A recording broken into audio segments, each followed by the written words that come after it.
Ibu sapa dahulu, yaitu apa kabar anak-anak ibu yang soleh-soleha, apa kabar Rian Kasela, apa kabar Haikar Fikri, apa kabar Auria, apa kabarnya juga Sawal Ardian, dan yang tidak disebutkan semuanya. Semoga kalian dalam keadaan sehat-sehat dan selalu dalam keadaan bahagia ya. Dan ibu mulai untuk pembelajaran hari ini dengan ucapan Assalamualaikum warahmatullahi wabarakatuh. Untuk materi minggu ke-7 di semester genap ini, kelas 7 MTS Syahid Darul Mukminin, yaitu materinya tentang apa nih?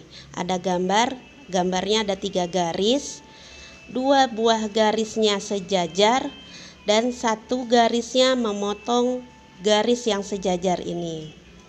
Jadi pelajarannya nih kita tentang 2 buah garis yang sejajar dipotong oleh sebuah garis. Sebelum ke sana, video pembelajaran ini bertujuan kalian untuk dapat mengerti dan paham mengenai 5 keadaan atau 5 kemungkinan yang terjadi apabila ada 2 buah garis yang sejajar dipotong oleh sebuah garis.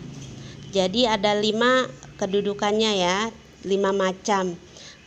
Tujuannya kalian bisa mengerti kelima posisi tersebut dan bisa menyebutkannya dalam soal yang nanti akan ibu berikan. Kita mulai saja untuk penjelasannya, yaitu 2 buah garis yang sejajar. Garis ini kita sebut dengan garis K dan garis M. Ya, kalau garis ini suka-suka kalian aja, boleh dikasih nama K, M. Nah, supaya disamakan dengan buku kalian, jadi buku kalian itu tidak cuma kalian beli saja, tapi ibu jelaskan di sini ada penjelasannya di buku kalian halaman 193. Nah, penjelasannya dari video yang kalian saksikan ini. Lalu kalau belum paham, diulang-ulang terus untuk melihat videonya ya, karena nanti soal untuk PTS akan keluar untuk soal materi ini. Dari kedua garis yang tadi sudah kita sebut, garis K dan M, 1 garis lagi belum diberi nama nih, garis yang memotong garis K dan garis M, yaitu ibu tulis garis L. Jadi yang memotong garis K dan M adalah garis L. Posisi K dan M adalah sejajar.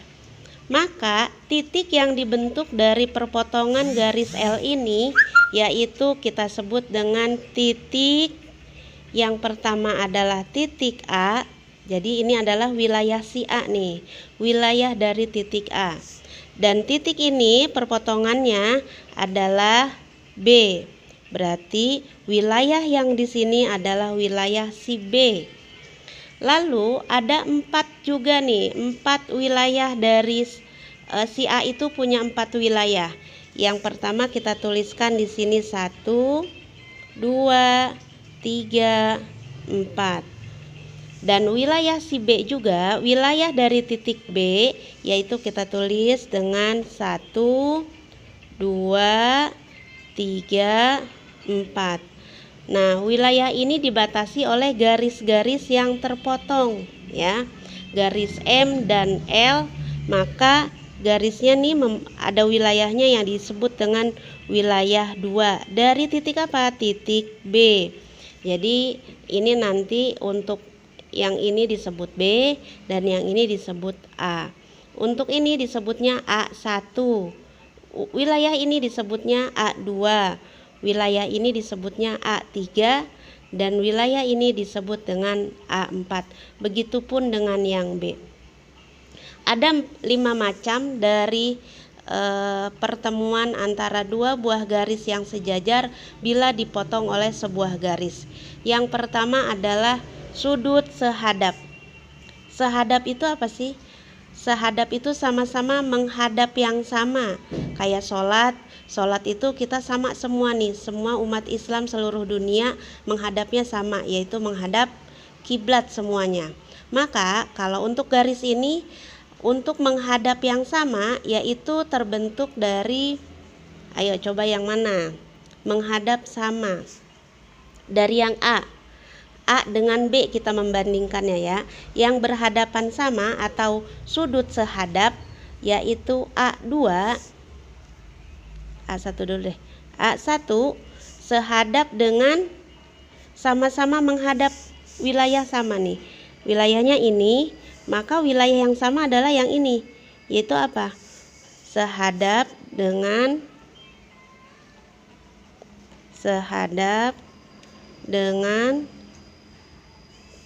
mana? B1. Nah, maksudnya sama-sama sudutnya ini menghadap wilayah yang sama, ke sana terbukanya. Kita lihat di sini ya. Nih. Kan A1 itu menghadapnya ke sana. Maka sudut yang terbentuknya menghadap ke sana. Untuk B1 juga sama, menghadapnya ke sana nih. Sudut yang terbentuknya ya. Ini disebut dengan menghadap yang sama, sehadap bahasa matematikanya. Lalu yang kedua, A2, maka sudut A2 ini sehadap dengan B2. Kenapa? Sama kayak tadi A1 ya. Berarti A2 sehadap dengan B2.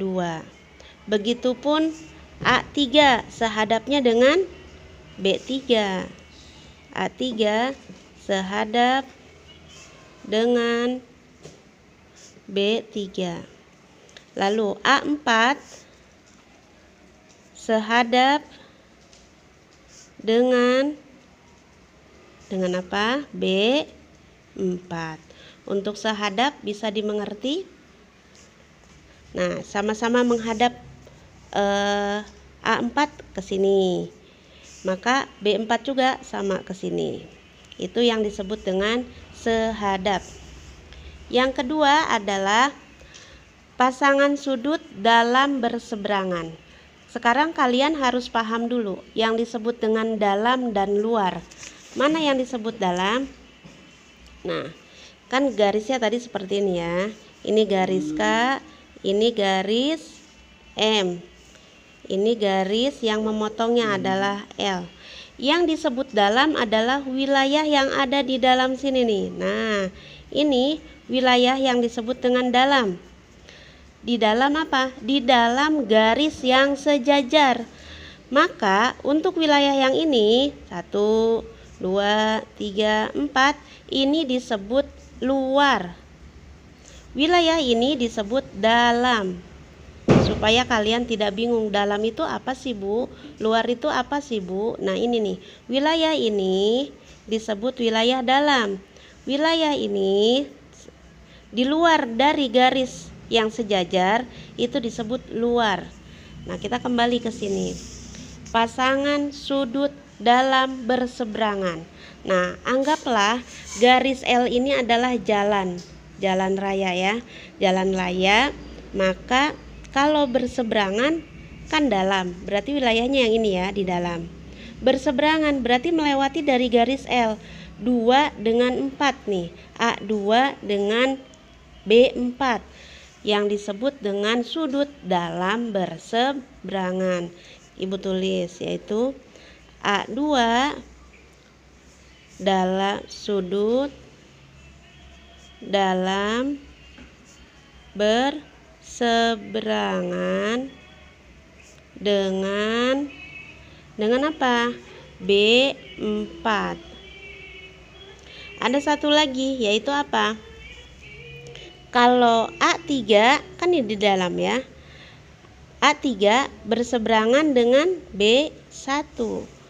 A3 sudut dalam berseberangan dengan sudut B1.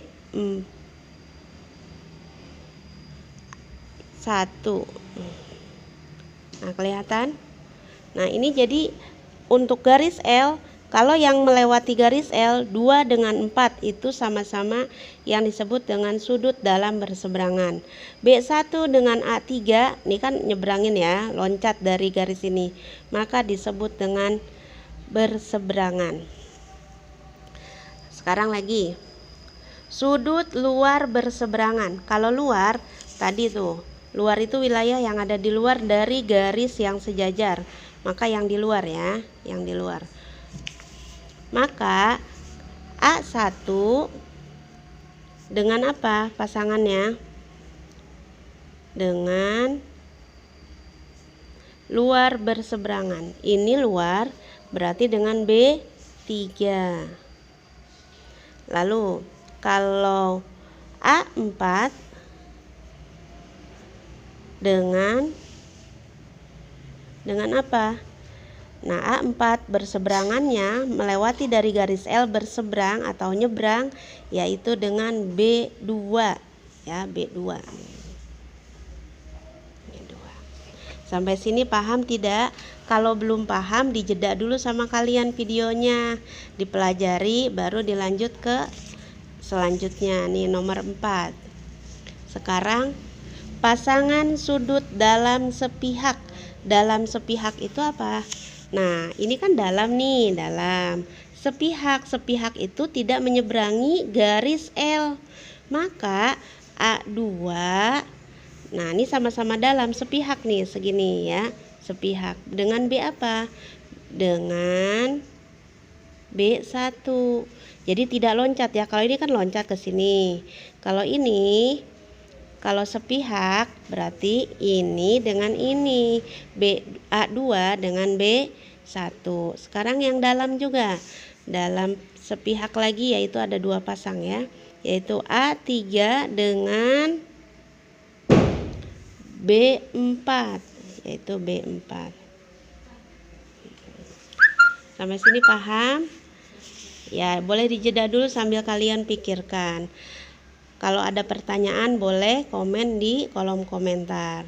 Yang kelima, pasangan sudut luar sepihak.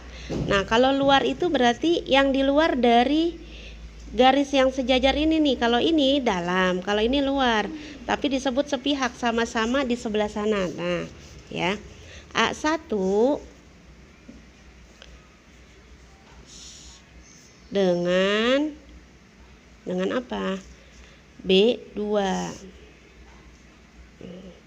Yang kedua yaitu A4 dengan mana? B3. Kan di luar, sama-sama di luar dan sama-sama di sebelah bawah dari garis L. Itu yang disebut dengan sudut luar sepihak, yaitu B3. Sampai sini paham tidak? Kalau belum paham, silahkan diulang-ulang terus videonya. Semoga video ini bermanfaat untuk kalian, bisa dipahami. Dari Ibu cukup sekian. Wassalamualaikum warahmatullahi wabarakatuh.